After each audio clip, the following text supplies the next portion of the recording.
بسم اللہ الرحمن الرحیم۔ ذوالجناح کو یہاں گھوڑا نہ تھا، اسے رسول پاک صلی اللہ علیہ وسلم جیسی شخصیت سے لقب خاص عطا ہوا تھا۔ مورخین کے نزدیک اس کا اصلی نام مرتجز تھا، لیکن اس کی غیر معمولی جسامت اور حال کی وجہ سے رسول اکرم صلی اللہ علیہ وسلم نے اس کو لقب ذوالجناح دیا۔ بعض مورخین کے نزدیک ذوالجناح اور مرتجز الگ الگ گھوڑے تھے، لیکن یہ بات بعض مورخین کے نزدیک بعید از قیاس ہے۔ ذوالجناح جسمانی ساخت کے لحاظ سے دوسرے جانوروں سے مختلف تھا۔ اس کی پیشانی پر ایک خوشنما چمکدار ابار تھا۔ مغربی دیو ممالک کے صوبوں میں ایسے گھوڑوں کو یونانی کون کے نام سے پکارا گیا۔ حضرت سلیمان علیہ السلام کے پاس ایسے گھوڑے پائے جاتے تھے جن کے ماتھے پر چمکدار ابار یا سینگ ہوا کرتے تھے۔ ان کے پر ہوتے تھے جو طاقت پرواز بھی رکھتے تھے۔ بعض روایات کے مطابق وہ گھوڑے جنات تھے جو حضرت سلیمان علیہ السلام کے بعد ناپید ہو گئے۔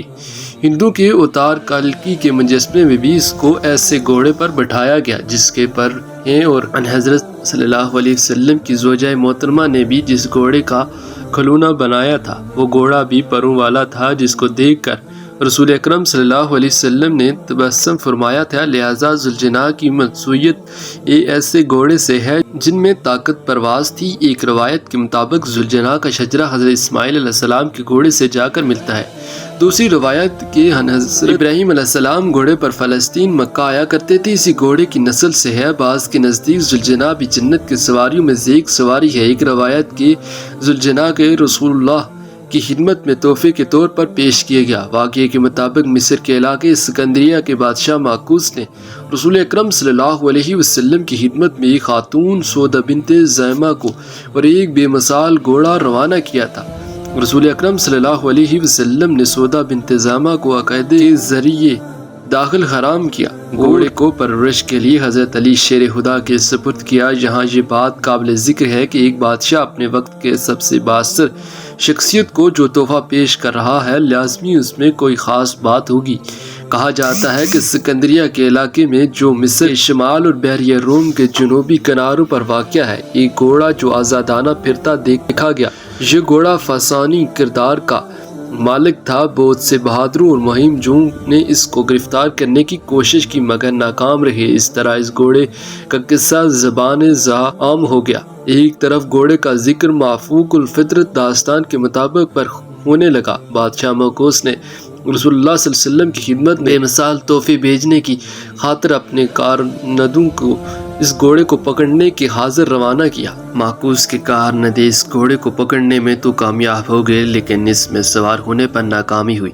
چنانچہ اس گھوڑے کو اسی طرح رسول اکرم صلی اللہ علیہ وسلم کی خدمت میں روانہ کیا گیا۔ سکندریہ سے یہ مدینہ تک کے تمام راہ میں اس گھوڑے کو بڑے بہادر افراد قابو میں رکھتے۔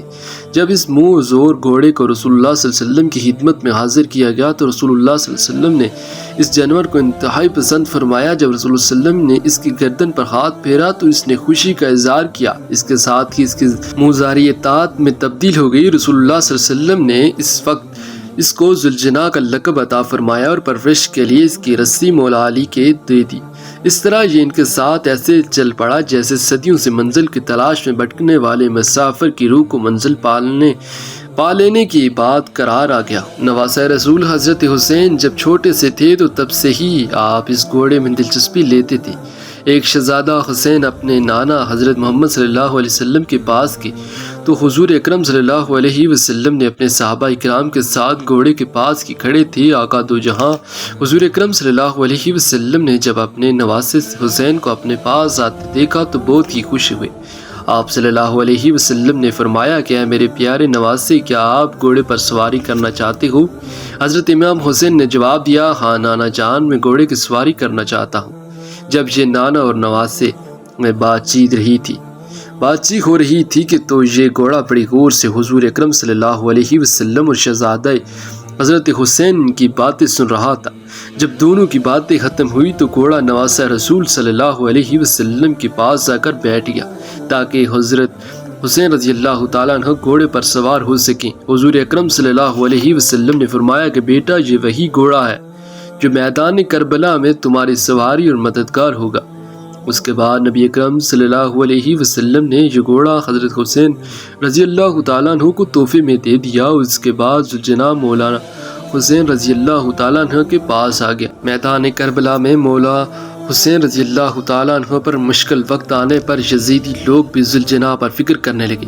کربلا کے میدان میں ذوالجناح کو پانی پینے کا کافی بار موقع ملا، لیکن ذوالجناح نے پانی نہ پیا۔ اس کی وجہ یہ تھی کہ ذوالجناح کے ذہن میں یہ خیال تھا کہ میرے آقا دو جہاں حضرت محمد مصطفیٰ صلی اللہ علیہ وسلم کے نواسے نے پانی نہ پیا ہے، میں اپنے مالک کو پیاسا چھوڑ کر پانی کس طرح پی سکتا ہوں؟ حضرت حسین جب میدان کربلا میں گھوڑے سے زمین پر گر گئے تو آپ رضی اللہ تعالیٰ عنہ کا گھوڑا اور آپ رضی اللہ تعالیٰ عنہ کے ارد گرد چکر لگانے لگا تاکہ کوئی تیر اس کے مالک حسین کو نہ لگ سکے۔ مولا حسین رضی اللہ تعالیٰ عنہ کی حفاظت کرتے ہوئے ذوالجناح کو اتنے تیر لگے کہ وہ بھی تیر لگنے سے کافی زخمی ہو گیا۔ روایت میں آتا ہے کہ مولا حسین رضی اللہ تعالیٰ عنہ کے گھوڑے نے 60 سے زیادہ یزیدیوں کو قتل کر دیا تھا۔ جب بدبختوں نے حضرت حسین کو شہید کر دیا تو گھوڑے نے اپنی پیشانی حضرت حسین رضی اللہ تعالیٰ عنہ کے جسم کے ساتھ لگائی، پھر گھوڑے نے اپنے آپ کو حضرت حسین رضی اللہ تعالیٰ عنہ کی خون سے تر کیا اور اپنے اگلے پاؤں اٹھا کر زمین پر ایسے مارے کہ سارے میدان میں ایسی گونج اٹھی جس سے